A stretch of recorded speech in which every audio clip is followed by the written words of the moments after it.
Hello, my name is Dr. Jamie Van Gompel.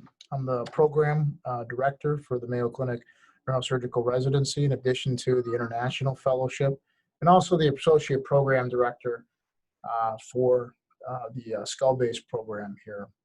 I grew up in Wisconsin in a little area called Kimberly, right next to Appleton, about 4 hours east of here. My wife is also from Wisconsin.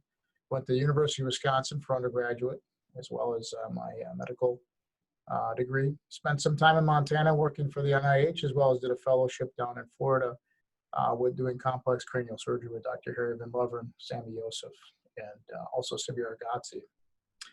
My clinical practice is about 80% skull-based, concentrating mostly on endoscopic skull-based, as well as doing open procedures, including vestibular schwannomas, cavernous sinus meningiomas, and also open procedures with endoscopic assistance.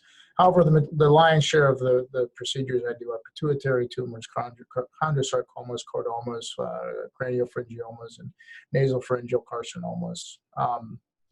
The other aspect of my practice is also about a 20% mix of epilepsy, in which I do open procedures, laser ablations, and also stimulation for palliative epilepsy.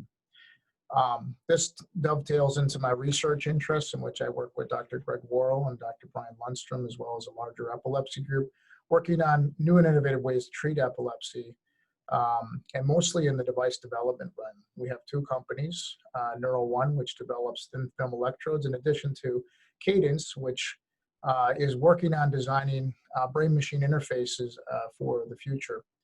We also have other clinical interests in research as well, with obviously skull-based pathologies and clinical series associated with those.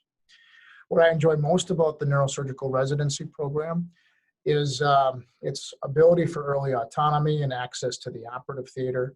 I further believe the program has more of an individualized ability than any other program in the country, with 2 years of flex time in the middle, and also an independently operating chief experience while you're a senior. I'm a product of this residency and believe wholeheartedly it's the best residency in the program, or in the country. I think it's a very unique program in that it's the only program in a small city in the country compared to all the other ones that are in large cities, and I think that has its own assets to it. In terms of what I do in my free time in Rochester, I love to bike, and there's bike trails for miles and miles and miles outside of Rochester on Saturdays. I typically drive about 40 miles up to Pine Island and back on a nice trail, and absolutely enjoy it. Obviously, in the winter time, there's cross-country skiing to supplement that with, but city's awesome city for outdoor enthusiasts.